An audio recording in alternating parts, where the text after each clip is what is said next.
You, John Fitzgerald Kennedy, do solemnly swear. I, John Fitzgerald Kennedy, do solemnly swear. That you will faithfully execute the office of President of the United States. That I will faithfully execute the office of President of the United States. And will, to the best of your ability. And will, to the best of my ability. Preserve, protect, and defend the Constitution of the United States. Preserve, protect, and defend the Constitution of the United States. So help you God. So help me God.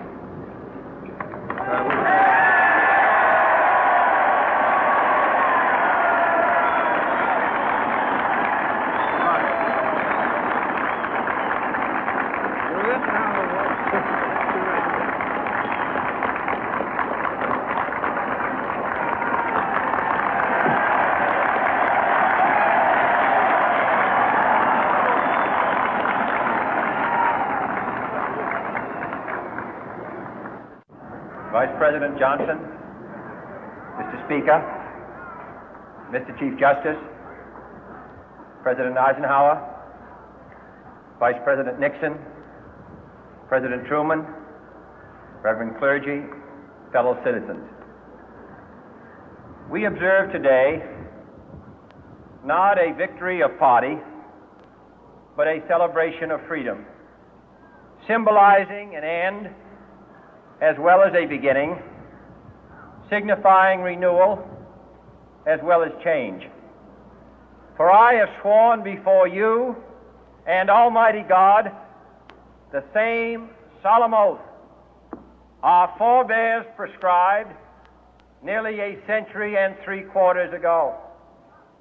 The world is very different now, for man holds in his mortal hands the power to abolish all forms of human poverty and all forms of human life. And yet the same revolutionary beliefs for which our forebears fought are still at issue around the globe. The belief that the rights of man come not from the generosity of the state, but from the hand of God. We dare not forget today that we are the heirs of that first revolution. Let the word go forth from this time and place to friend and foe alike that the torch has been passed to a new generation of Americans born in this century, tempered by war, disciplined by a hard and bitter peace, proud of our ancient heritage, and unwilling to witness or permit the slow undoing of those human rights to which this nation has always been committed and to which we are committed today at home and around the world.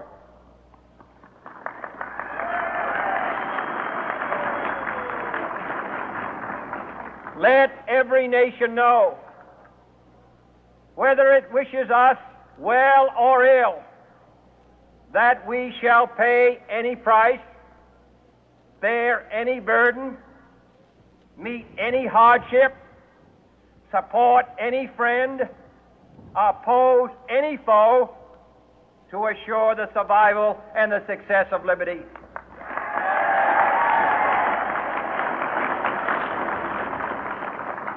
This much we pledge and more. To those old allies whose cultural and spiritual origins we share, we pledge the loyalty of faithful friends.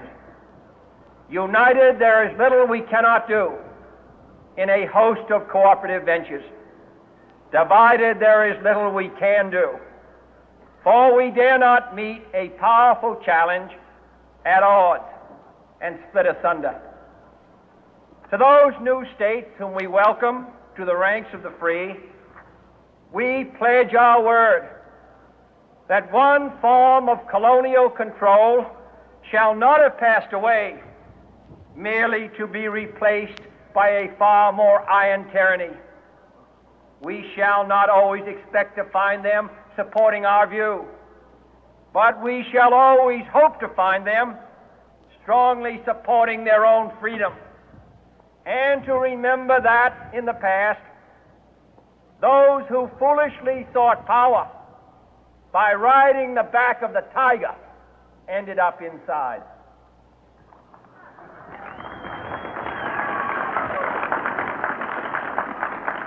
To those people in the huts and villages of half the globe struggling to break the bonds of mass misery, we pledge our best efforts to help them help themselves for whatever period is required, not because the communists may be doing it, not because we seek their votes, but because it is right. If a free society cannot help the many who are poor, it cannot save the few who are rich.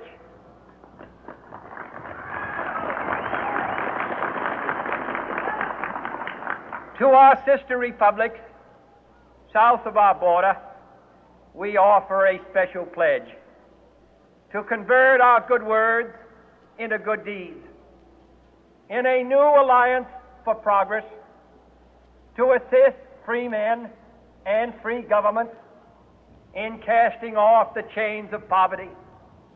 But this peaceful revolution of hope cannot become the prey of hostile powers.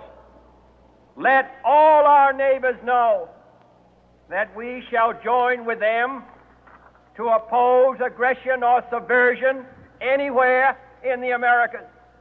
And let every other power know that this hemisphere intends to remain the master of its own house.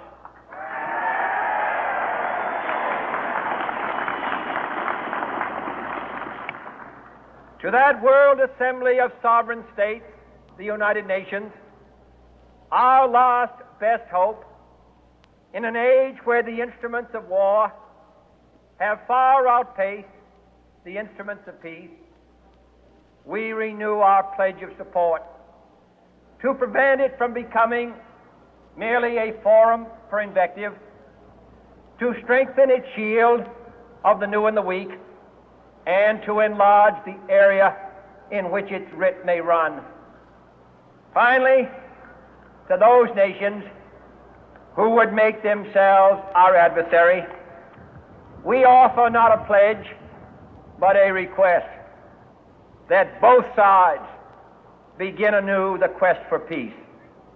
Before the dark powers of destruction, unleashed by science, engulf all humanity in planned or accidental self-destruction, we dare not tempt them with weakness, for only when our arms are sufficient beyond doubt can we be certain beyond doubt that they will never be employed.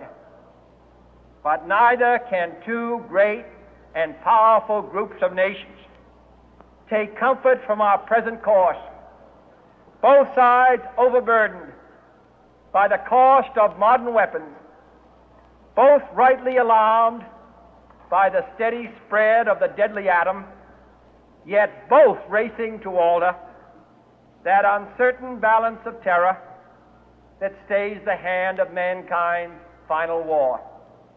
So let us begin anew, remembering on both sides that civility is not a sign of weakness, and sincerity is always subject to proof.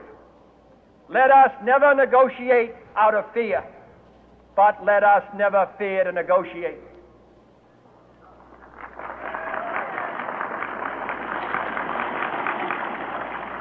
Let both sides explore what problems unite us, instead of belaboring those problems which divide us. Let both sides, for the first time, formulate serious and precise proposals for the inspection and control of arms, and bring the absolute power to destroy other nations under the absolute control of all nations.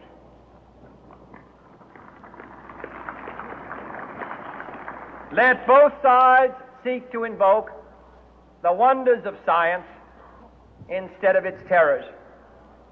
Together, let us explore the stars, conquer the deserts, eradicate disease, tap the ocean depth, and encourage the arts and commerce. Let both sides unite to heed in all corners of the earth the command of Isaiah